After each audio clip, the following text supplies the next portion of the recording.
இந்த ப்ராடக்ட்ஸ் வெறும் ஹோம் டெக்கோ மட்டும் இல்லை, பட் நம்ம வீட்டுக்கே ஒரு பெரிய பாசிட்டிவ் வைபை கொண்டு வரும் அப்படின்னு சொன்னால் நம்புவீங்களா?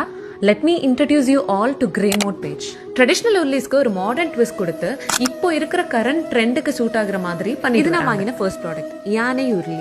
அந்த யானையெல்லாம் அவ்வளோ அழகாக இருந்தது. Like black and white colour காம்போல அவ்வளோ ராயலாக இருந்தது. நம்ம வீட்டில் வைக்கும் போது கண்டிப்பாக ஒரு யூனிக் பீஸாக இருக்கும். And also not just that, இது வைக்கும் போது லக் அண்ட் ப்ராஸ்பரிட்டி நம்மளுக்கு கொண்டு வரும் அப்படின்றது ஒரு பிலீஃப். இப்போ நான் செட் பண்ணிட்டு இருக்கிறது வந்து பார்த்தீங்கன்னா எலைட்டேபிள் ஃபவுண்டைன். இதுவுமே அவ்வளோ பியூட்டிஃபுல்லாக இருந்தது. இது செட் பண்ணும் போதே அவ்வளோ அழகாக இருந்தது. சூப்பர்பான ரொம்ப ப்ளசண்ட்டான ஒரு ஃபீல் கொடுக்குது. இதை நீங்கள் பார்க்கும் போதே உங்களுக்கே தெரியும், இதுலேருந்து வரக்கூடிய அந்த சத்தம், அந்த ஃபவுண்டைன், அது நம்ம ஆம்பியன்ஸே ரொம்ப காமாக வச்சுக்குது. இது எல்லாமே பாண்டிச்சேரியில் கைப்பட அவங்க பண்ணுறது.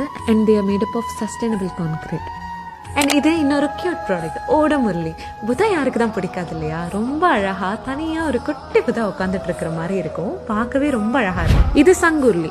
ஸோ உருளி அப்படின்றதே வந்து பார்த்தீங்கன்னா நம்ம வீட்டில் இருக்கிற நெகட்டிவிட்டி எல்லாம் டிஸ்போஸ் பண்ணி பாசிட்டிவிட்டியை கொண்டு வர்றதுக்கு தான். திருஷ்டிக்கெலாம் கூட யூஸ் பண்ணுவாங்க. எனக்கு மெயினாக வந்து இந்த உருளிலெல்லாம் தண்ணி ஊற்றி இந்த பூ போடுறது வந்து ரொம்ப பிடிக்கும். ஏன்னா அது ரொம்ப ஒரு காமிங்கான ஒரு விஷயமா எனக்கு ஃபீல் ஆகும். ஸோ பேசிக்லி எனக்கு இவங்க கிட்ட இருந்து வாங்கின எல்லா ப்ராடக்ட்டுமே ரொம்ப பிடிச்சிருந்தது. ரொம்ப நல்ல குவாலிட்டியில் இருந்தது. உங்க வீட்டையும் இந்த மாதிரி பாசிட்டிவாகவும் அழகாகவும் மாற்றணும் அப்படின்னு நினைச்சீங்கன்னா கிரே மோட் அவங்க பேஜை செக் பண்ணுங்க. அவங்க கிட்ட இந்த மாதிரி பியூட்டிஃபுல்லான ப்ராடக்ட்ஸ்லாம் வந்து